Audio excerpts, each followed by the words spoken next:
کرنا واجب ہوتا ہے اور اعتکاف کرنا سنت موقدہ الکفایہ بھی ہے، اور اعتکاف کرنا نفل بھی ہے۔ کسی نے کوئی منت وغیرہ مانی کہ میں اعتکاف کروں گا اتنے دنوں کا، تو اب اس کا وہ کام پورا ہو گیا ہے تو اتنے دنوں کا اعتکاف کرنا اس پر واجب ہے۔ اور واجب اعتکاف کے لیے اور سنت موقدہ الکفایہ کے اعتکاف کے لیے روزے کا ہونا بھی شرط ہے۔ جیسے ایک بندہ کہے کہ میں آخری 10 دنوں کا اعتکاف کرتا ہوں لیکن میں بیمار ہوں، روزہ نہیں رکھ سکتا، تو اسے نفلی اعتکاف کا تو ثواب ملے گا، لیکن جو سنت اعتکاف اس کا ثواب اسے حاصل نہیں ہوگا۔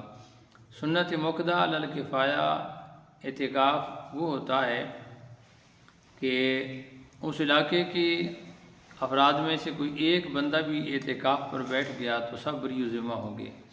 اگر کوئی بھی بندہ اعتکاف میں نہ بیٹھا اور وہ محلے کی مسجد خالی رہی تو سارے اہل علاقہ گناہ گار ہوں گے۔ جیسے جنازہ ہے تو وہ بھی سنت موقدہ الکفایہ ہے، چند نے ادا کر دیا تو سب بری و ذمہ۔ کسی مرحوم کا کسی نے بھی جنازہ نہ پڑھا تو سب گناہ گار ہوں گے۔ اسی طرح یہ سنت موقدہ الکفایہ بنتا ہے۔ اور تیسرا اعتکاف ہے نفل۔ نفل اعتکاف کے لیے کوئی مخصوص وقت نہیں ہے، آپ گھنٹے کا کریں، 2 کا کریں، دن کا کریں، رات کا کریں۔ اور سنت موقدہ الکفایہ یعنی آخری 10 دنوں کا اعتکاف اور واجب اعتکاف کے لیے اگر بغیر عذر شرعی کے جو ہے بندہ مسجد سے باہر نکل جائے گا تو اس کا اعتکاف ٹوٹ جائے گا۔ نفلی اعتکاف کے لیے یہ تمام شرائط میں سے کسی شرط کا پایا جانا ضروری نہیں ہے، نہ روزہ شرط ہے، نہ وقت شرط ہے، اور نہ ہی مسجد کے اندر اس کا نکلنے سے وہ ٹوٹتا ہے۔ جیسے آپ ہر روز مسجد میں آتے ہیں تو اللہ نے آپ کو توفیق دی ہے، بڑا خوش نصیب ہے جو اللہ کے گھر میں 5 وقت حاضری دیتا رہتا ہے۔ زندگی تو گزرتی چلی جا رہی ہے اور موت کے قریب ہر لمحہ ہم ہوتے جا رہے ہیں۔ بڑے خوش نصیب ہیں وہ افراد جن کو اللہ نے اپنے سجدے کی توفیق عطا کی ہے، اور ہمیشہ رب سے دعا کرتے رہا کریں کہ یا اللہ جب تک یہ زندگی کی سانسیں کی ڈوری چل رہی ہے، زندگی کی سانسیں ہیں میرے مولا، ہمیں آخری لمحات تک اپنی برگاہ میں سجدہ کرنے کی توفیق عطا فرما۔ حضرات گرامی، آپ ایک لمحہ کے لیے مسجد میں آئے تو آپ پڑھ لیا کریں وہی تو سنت الاعتکاف۔ آپ اعتکاف کی نیت، آپ 5 وقت تو ہم آتے ہی آتے ہیں، تو جتنے لمحات آپ مسجد میں بیٹھیں گے آپ کو اعتکاف کا، اس کو یہ نفلی اعتکاف ہے۔ آپ دن میں 20 مرتبہ اندر آئیں مسجد میں، جتنے لمحات ٹھہریں گے نفلی اعتکاف، جو ہی مسجد سے آؤٹ ہوں گے وہ اعتکاف نفلی ختم ہو جائے گا۔ پھر جب آئیں گے تو پھر یہ پڑھ لیں، یہ مفت کا ثواب ہے، مفت کی نیکیاں ہیں۔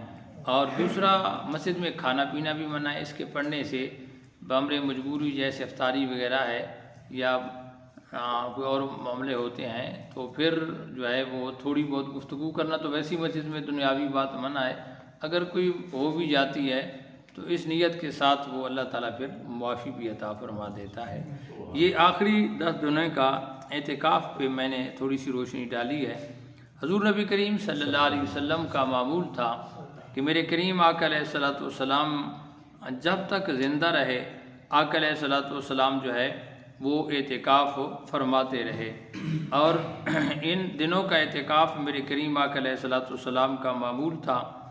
حضور نبی کریم صلی اللہ علیہ وآلہ وسلم کی ازواج مطہرات بھی اسے کا ذکر کرتی ہیں کہ میرے کریم آقا علیہ الصلوۃ والسلام نے پہلے 10 دنوں کا اعتکاف کیا اور پھر درمیانی 10 دنوں کا اعتکاف کیا، یعنی پورے مہینے کا اعتکاف۔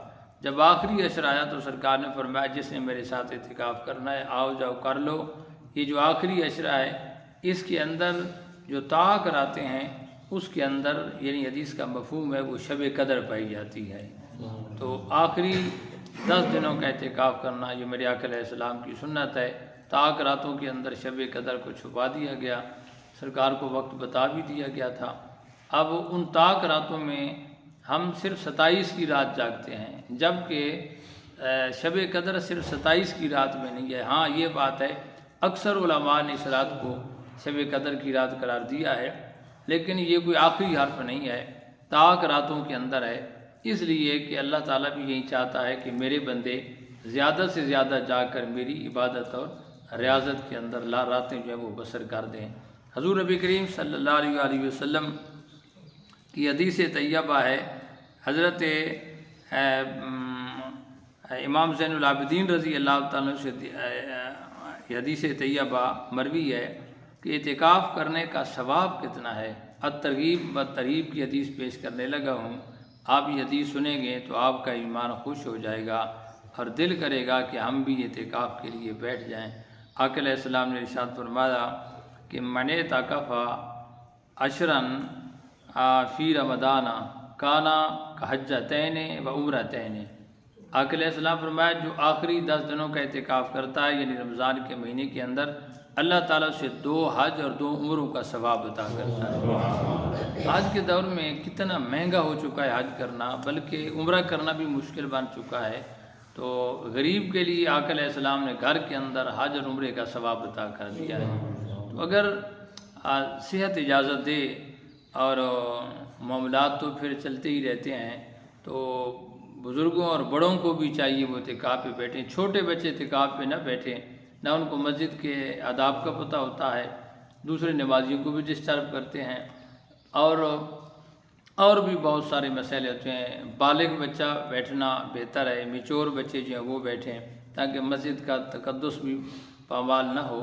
یہ شغل میلہ نہیں ہے کہ یہاں پر 2-4 سنگی ساتھی اکٹھے کر لیے، باہر سے اوروں کو بلا لیا، نہیں۔ اعتکاف کا ایک مقصد ہوتا ہے، اعتکاف کا مقصد ہے دنیا سے کٹ کر اللہ کا بن جانا۔ اللہ کے آپ مہمان ہیں، تو اگر گپیں لگانی ہے تو پھر بندہ ساری زندگی باہر لگاتا رہے۔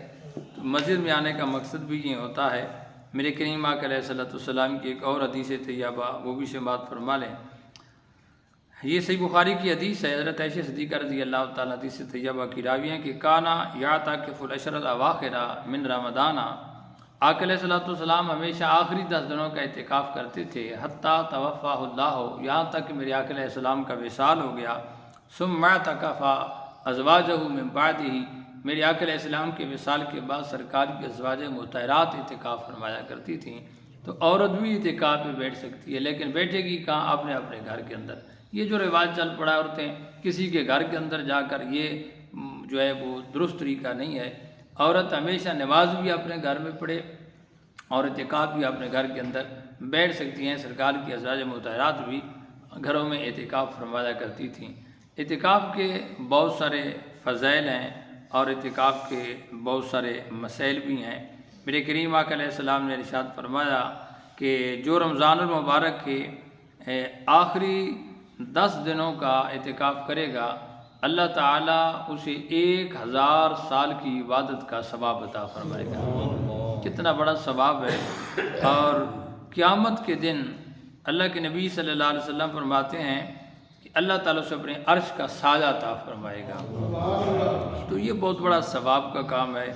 اور پھر اعتکاف کے اندر بیٹھ کر کثرت سے ذکر اذکار کریں، نوافل پڑھیں، نماز اشراق پڑھیں، نماز تہجد پڑھیں، نماز چاشت پڑھیں، نماز اوابین پڑھیں، اور قرآن پاک کی کثرت سے تلاوت کریں۔ ہر روز یومیہ 3 سپارے پڑھیں تاکہ 10 دنوں میں آپ کا قرآن کریم مکمل ہو جائے۔ کسی مستند عالم دین کی جو ہے وہ کتاب پڑھیں، قرآن کریم کی تفسیر کو پڑھیں۔ حضور ضیاء الامت جسٹس پیر محمد کرم شاہ صاحب الازہری علیہ رحمہ کی تفسیر ضیاء القرآن کا مطالعہ کریں۔ اعلیٰ حضرت علیہ رحمہ کا ترجمہ کنز الایمان کا مطالعہ کریں۔ صرف ترجمہ آپ قرآن کریم کا پڑھنا چاہیں تو جمال القرآن ہے، ہاں جمال القرآن ہے، حضور ضیاء الامت رحمۃ اللہ علیہ کا ترجمہ۔ اس کی خاصیت یہ ہے کہ وہ ڈبوں کے اندر اس کے معنی لکھے ہوئے ہیں۔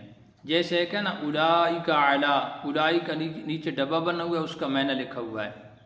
اعلیٰ معنی ہوتا ہے پر، اس کے نیچے اعلیٰ کے نیچے پر لکھا ہوا ہے۔ خدان